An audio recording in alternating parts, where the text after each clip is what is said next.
Lucas, conta aí pra mim primeiro, para o pessoal te conhecer, né, onde você, o que é o CCBL, onde você trabalha. Beleza, meu nome é Lucas, como todos já sabem, eu sou educador social no Sinhazinha Meireles. O Sinhazinha Meireles é um centro, é um CCA, conhecido pela Prefeitura, Centro da Criança e Adolescente, onde atende um público em vulnerabilidade social, adolescentes. Então a gente trabalha, a gente atende, né, um público de 6 anos a 15 anos. Eu trabalho com os adolescentes de lá e a gente desenvolve um trabalho socioeducativo, sociocultural com eles. Quantas crianças mais ou menos a gente atende no CCA, né, que a gente tem 180 e na creche 200, dá 250, total de 450 diárias lá.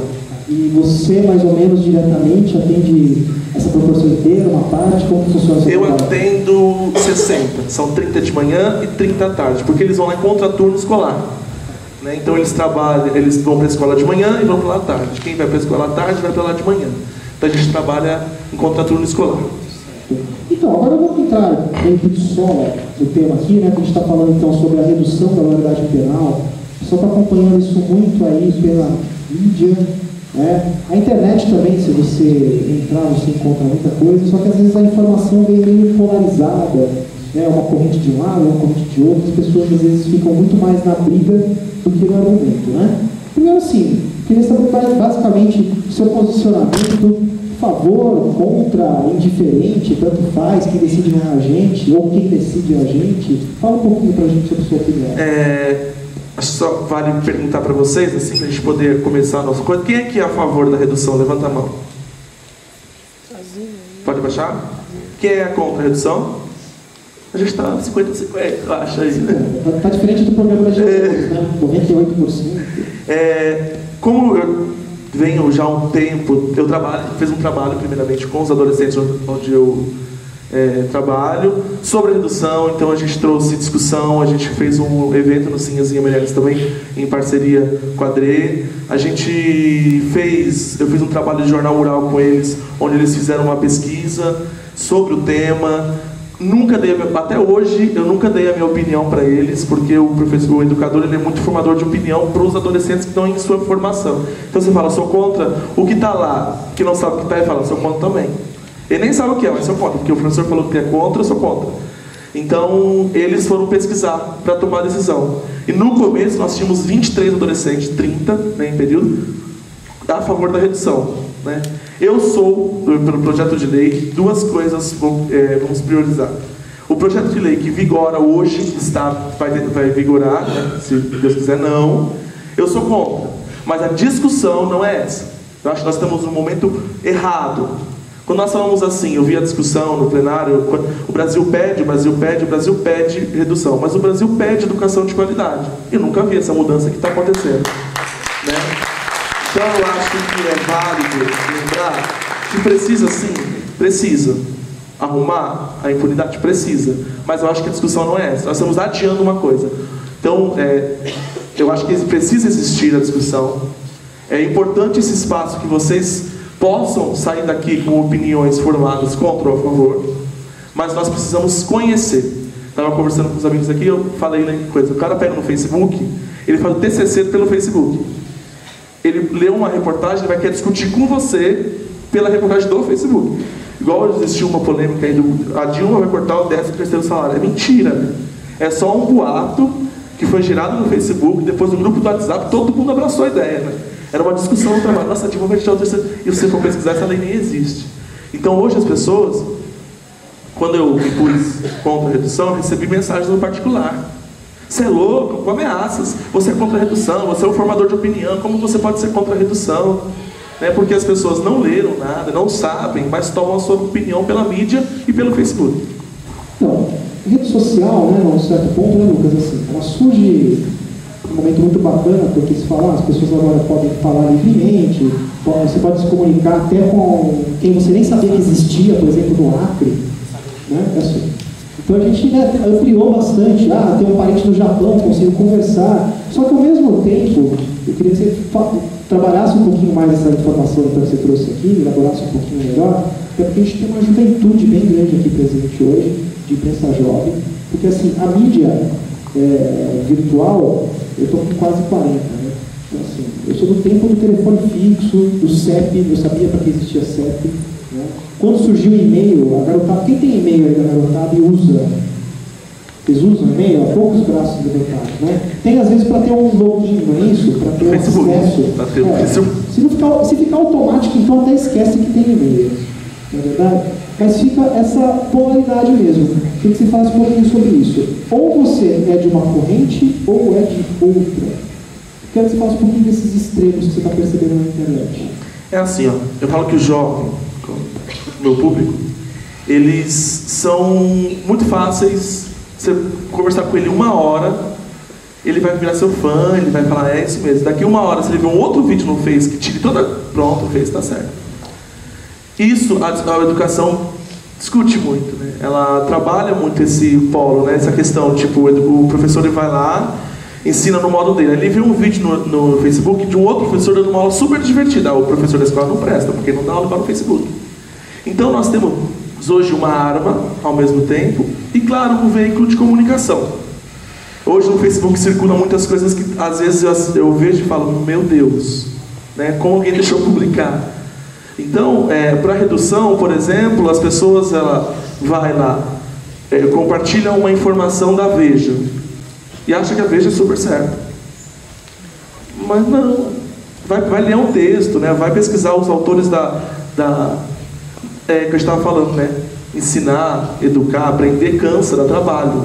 Só que combinado lá, se a Veja não é certa, quem é? Eu acho que a busca pela informação. O brasileiro tem essa mania de ler um texto, resolver o problema dele, pronto, não preciso mais estudar, já que isso já é o suficiente. E a redução, voltando para a redução, ela é muito ampla. Você vai na faculdade, quantos alunos da faculdade que estão assim, que lê uma coisa e aí o professor fala assim, olha, continue lendo em casa, chega na próxima aula e fala, vamos discutir o texto. Alguém leu o texto? Ninguém levanta, então aí perde tempo, vamos ler o texto, e aí não cria aquela discussão. Então, infelizmente, aí que eu falo, né? O Brasil pede educação. Se o Brasil pede, não estamos na hora de olhar para essa parte. Eu sou muito... Sai redução, vamos pensar um pouco na educação. É isso, por exemplo, o tema é que assim, ó, redução na verdade penal resolve? Não. Então, vamos colocar mais uma pergunta para ficar mais claro. Porque ficou bem claro que você é contra a redução. Mas assim, exatamente por quê? Né? A gente tem uma grande parcela da população que está aí implorando, né, pela questão da redução. Foi lá para os deputados, eles fizeram uma primeira votação, aí perderam a primeira votação, aí apresentaram uma outra para ver se passa, enfim. Qual o motivo mesmo você fala assim, não, isso não resolve por tal motivo, por quais motivos? O que você poderia estar dizendo sobre isso? Tá. Quais as razões que você... Primeira coisa, né? Eu estou numa ponta onde eu tenho contato direto com os adolescentes. Então, eu vejo que a redução ela não vai adiantar. Por quê? Eu acho que você tratar o jovem, né, de 16 anos como adulto não resolve. Aí as pessoas começam a falar, mas ele mata como adulto, ele pode votar, que as pessoas falam, né? Ele pode isso, pode aquilo, mas ele não é adulto, nós temos que ter isso muito claro. E tratar ele como adulto é o ponto errado, porque nós colocamos uma carga nele de responsabilidade que talvez nós, adultos, temos o racional de falar, não, ele aguenta, mas na verdade não. Vamos colocar uma das coisas, os motivos que eu mais defendo contra a redução. Primeiro, a educação, investimento, e segundo, o nosso sistema prisional, carcerário. Você quem já teve privilégio ou desprivilégio de visitar um sistema, uma penitenciária, não é algo agradável, não que arrebelita, não acontece nada ali, tá? Você é um dado que 70% de 100%, 70% voltam a cometer o crime, voltar para a sua vida do crime. Então, será que nós não estamos querendo pegar esse adolescente de 16 anos, tá? Ele matou, e colocar no sistema prisional? Ah, mas a lei não garante isso. A lei fala que vai criar, né, um espaço próprio para os 16 anos. Você não está conseguindo criar nem para os que têm a maior?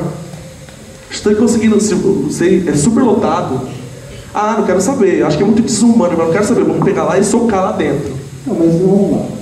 Quando a gente pega o próprio Estatuto da Criança e Adolescente, Quero fazer um parênteses aqui com o pessoal, tá? Eu não estou aqui espetando ele porque... É advogado do diabo, tá? Estou fazendo advogado do diabo, até para representar a fala de algumas pessoas, de algumas redes, porque eu mesmo não volto a manifestar o meu posicionamento. Então, dados momentos, eu vou com os entrevistados fazer perguntas para eles desenvolverem melhor o tema, e em dados momentos eu vou aqui puxar, dar uma rasteira aqui no Lucas, tá certo? Sair correndo para ver o que sobra aqui, né? Mas vamos lá. Primeiro, você falou assim, alguém matou, não sei o quê, aí tem um presídio que não reabilita. Bom, primeira função, tanto é que a gente tem um código chamado Código Penal, é punir. Então, se eu matei alguém, eu estou punindo com a privação de liberdade. Tudo bem, então vamos discutir as condições que são... tem punido, mas tem a punição, tem a reeducação, que também é uma garantia. Mas o Código Penal, por exemplo, ele fala apenas da punição. Vai ficar preso de tais e tais anos. Tanto tempo. Uma questão, se você vai falar de qualidade de vida dentro do presídio, de ter uma qualidade de vida, aí a gente vai partir para essa discussão mais para a área de direitos humanos, direitos fundamentais. Nem é qualidade de vida, é o mínimo, penal, né? Sobrevivência. Em penal, o código, quando o juiz determina, vai ficar preso de tantos anos, mas vamos lá. Para você, qual a diferença? Porque a pessoa está falando de 16 anos, mas a maioridade hoje é a partir do seu aniversário de 18 anos. Então teve um rapaz, por exemplo, que essa é uma história real, né? Ele, com 17 anos e 364 dias, ele cometeu um assalto seguido de morte, que a gente chama de latrocínio, e o objetivo dele era roubar mesmo para comemorar o aniversário dele de 18 anos. E o advogado dele, muito habilmente, falou, opa, no ato do crime, ele era de menor. Né? Essa linha não é muito tênue, cara, para falar assim, ele é menor, ele é maior, ele tem condições, ele não tem, ele tem discernimento, porque o que definiu, por exemplo, eu ser maior aos 18 anos, foi uma média que foi calculada, se eu não me engano, nos anos 40, ou até antes disso.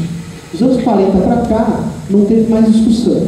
Então, o que é essa linha que define, o que é o maior ou o menor de idade para você assim, falar a seu favor ou contra a produção? Eu acho que entra num ponto bem importante. Eu sou contra esse projeto de lei, mas eu sou a favor de arrumar o que existe. O ECA, ele prevê, acho que 6 medidas, né? 5 a 6 medidas. Por que nós não arrumamos essas medidas? Porque a medida também tem privação de liberdade. Mas, por exemplo, ele tem 17 anos e vai completar 18. Eu acho que eu não li por todo, eu li por cima, o texto Zé Serra, eu não sou a favor, né, da política dele, mas é um que aumenta a internação de 3 para 8 anos. Né? Porque o brasileiro tem essa mania de tudo criar uma lei para resolver um problema. Às vezes pode ser uma utopia minha, mas eu acredito no ser humano. Eu sou fielmente, as pessoas no serviço falam que talvez um dia eu vou acreditar nos ursinhos carinhosos, mas eu acredito muito no ser humano. Se eu vou perguntar para você assim, por que nós respeitamos o idoso? Porque a gente não respeita o ser humano, não respeita o idoso. Aí vamos criar uma lei para obrigar o respeito. Onde já se viu criar lei para obrigar o respeito? Por que a gente não respeita a criança? Não respeitamos a criança, então vamos criar uma lei para as pessoas obrigar o respeito. Por que nós não respeitamos, né, o comércio, não respeita o consumidor? Onde já se viu o comércio não respeitar? Vamos criar uma lei do consumidor para obrigar o respeito. Então, porque já não existe lei lá, o ECA já não define isso, por que a gente não vamos arrumar essas leis? Vamos fazer valer. A Fundação Casa, eu já visitei, não é um lugar super maravilhoso. Né? A gente tem experiência de pessoas que trabalharam lá, que falam, se você faz o certo, você é ameaçado pelos outros que fazem errado. E se você trata bem o interno, você é ameaçado pelos que não tratam. Por que a gente não arruma esse sistema? Do que criar um outro sistema para poder punir? Por que a gente não arruma? Não, é mais fácil, né? Não tratar a causa, mas tratar o sintoma. É mais fácil. Dar um remédio agora, pode piorar lá na frente, mas agora está resolvido. Né? Aí eu penso, esse cara aí de 16 anos, vou pegar, ele entra, vai ficar 6, 10 anos, aí ele sai com 26. E aí, o que vai ser dele nesses 26 anos? Será que ele vai estar formado? Será que ele vai estar pós-graduado no crime? A minha preocupação é essa. Mas aquilo eu volto a falar. Eu não sou a favor, eu não sou contra, por exemplo, que arrume o sistema, tem que arrumar. Mas esse projeto de lei eu sou totalmente contra. E a discussão não é essa agora. Nós não podemos discutir isso agora. Momento. E quando, então? Quando a gente arrumar a educação. Quando uma educação, então... Vai demorar um pouquinho, eu sei, vai demorar bastante. Vai demorar, eu sei que vai demorar. Mas ontem eu estava numa formação e o moço falou muito com ele. Nós não podemos parar de lutar. O que o governo quer é isso, ele coloca um monte de barreira, para o professor cansar, o professor não ir mais, ele, por quê? Para fadigar, aí ele parar de lutar. Nós não podemos parar, porque a gente está falando sobre assistência social. Eu não sei quem trabalha com assistência social aqui, que é diferente da educação, sabe o que eu estou falando.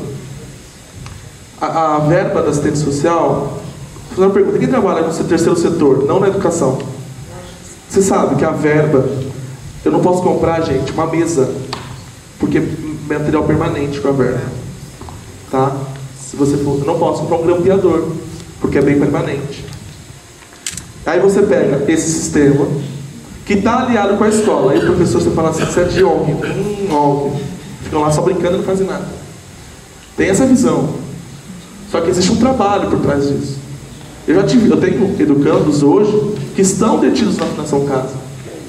Só que existe um trabalho com ele, durante pouco tempo, porque ele saiu e cometeu, como tem outros, que ao mesmo tempo que estavam com o pezinho já lá, e durante um trabalho muito árduo, a gente conseguiu resgatar para o nosso lado, conseguiu conversar, fez uma mediação com a família, mas a gente estava conversando ontem que os direitos do cidadão sendo violados desde o descobrimento do Brasil. Aí você pega um adolescente, menor infrator, aí você vai ver a família, você vai ver o outro, você vai ver buscando a antecedência dele, você vai ver aonde está o erro. A gente não pode julgar o cara ali só, a gente tem que olhar um todo. É igual um professor quando está em sala de aula. Ele não pode achar só o aluno ali, as 4 horas e meia que ele fica ali. Ele tem que olhar como um todo. E muitas pessoas, eu acredito em educação, mas muitas pessoas para a educação, não, está desacreditada já. Você vai perguntar por que pai, a educação não funciona mais. É óbvio, né, que nós somos todos educadores, a gente acredita na educação, para a gente também tentar entender o que está acontecendo hoje, né, Lucas? Para a gente ir mais ou menos para o encerramento do nosso bate-papo que a gente tem aqui os convidados, né? Porque o momento hoje ele está muito assim, né, esse clamor nacional. Queria que você encerrasse, talvez, puxando agora não mais para o lado do Facebook, né, mas para a questão da mídia. Como você acha que a mídia hoje, até para você já ter suas considerações finais também, está influenciando aí não só o jovem, né, toda uma sociedade a respeito da temática? Hoje, a mídia, ela, se você não é assim uma base de informação completa, tá? Tipo assim, eu escutei na mídia, é verdade. Tem o lado que talvez seja verdade, tem um lado que aumentou um pouco para a notícia ficar mais para chamar mais atenção, né? Então, a gente tem que ter uma linha muito interessante, como você falou. Será que eu escutei na mídia é o correto? Eu vou pesquisar. A mídia tem que ser, talvez, para você atiçar a curiosidade de aprender. Vamos colocar um papel. Escutou? Tá. Eu vou lá agora tentar pesquisar, olhar, ler, para poder saber. Hoje, para a gente ir para o final, eu trabalho com esse público e eu falo uma desvalorização muito grande em cima do adolescente. Hoje as pessoas não veem um adolescente, às vezes, com potencial. Como você falou, né? Na época você criava e-mail, né? Eu estou fazendo um trabalho de finanças com meus alunos, tipo assim, um e-mail, lelegatinha@gmail.com. Eu falei para ele, com esse e-mail, você não vai conseguir arrumar emprego, cara. Entendi. Depende do emprego. Então você tem que criar um e-mail. Aonde você quer trabalhar? Professor, eu não sei onde é o CEP da minha casa, não sei o endereço da minha casa. Meu, você tem 13 anos, como você não sabe o endereço da sua casa? Aí você vai olhar, nem a mãe dele sabe. Aí você vai olhar, ninguém. Eu moro aqui, ó. Aqui, ó, Paredão, sabe o Paredão? Então, vira a esquina, corta a direita, entra na Vila Dósma, então eu moro ali. Então é uma falta de informação muito grande, uma desvalorização adolescente. Onde a gente luta, por exemplo, quando eu fui aquele debate que a gente... Debate não, né? Aquela discussão que teve sobre redução na DRE, eu levei os meus alunos, todo mundo, olha, parabéns, deveria ser uma obrigação das escolas, tá todos aqui. Porque aí você vai ter adolescentes com responsabilidade e com conhecimento. Não é fácil isso. Eu falo que isso aqui é uma fórmula mágica, que isso vai conseguir. Mas hoje a gente tem uma menina que um dia entrou na minha sala com shorts desse tamanho, um decote aqui, Aí eu vim para a aula. Você pode falar, não, você vai voltar para sua casa e você vai colocar uma roupa decente. Ah, mas aí você está sendo muito preconceituoso. Não, você está preservando ela. Você está preservando o direito dela. As pessoas falam, não, mas isso aí é o direito de liberdade da pessoa. Que direito de liberdade é esse que a gente tanto fala? Você pode vir no Face e falar, você pode ir na mídia falar e não fazer? Que direito de liberdade eu tenho que pegar um adolescente e colocar ele no sistema penitenciário e falar, ó, aí você vai sair daí um grande homem? É muito complicado isso. Então, assim, eu sou contra o projeto de lei 171, que é 171 mesmo. Entendeu?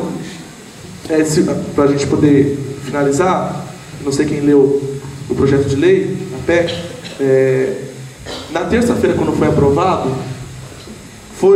na terça ou na segunda, um dia antes, que foi o primeiro texto, ele foi aprovado que o Estado e os governos tinham a obrigação de investir em educação e em presídios. Tinha essa obrigação. No segundo texto, foi tirada essa parte. Não tem mais obrigação. O Estado, os governos, não tem mais obrigação de financiar. Por exemplo, eu estou investindo em presídio, mas eu tenho que investir em educação também. Ah, foi aprovado. Gente, não foi aprovado. Tá? Foi aprovado no primeiro turno. Tem o segundo turno, depois vai para o Senado. Tem o primeiro turno, o segundo turno. Mas a mídia colocou o que pra gente? Foi aprovado.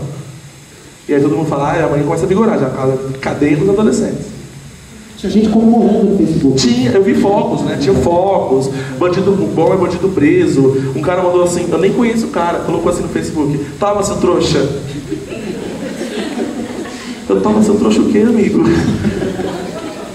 Então eu acho que a gente precisa pensar um pouco mais. Tem uma plaquetinha aqui, mas não dá para enxergar a plaquetinha. Esse aqui é o Lucas Bachmann. Obrigado, pessoal. Muito legal.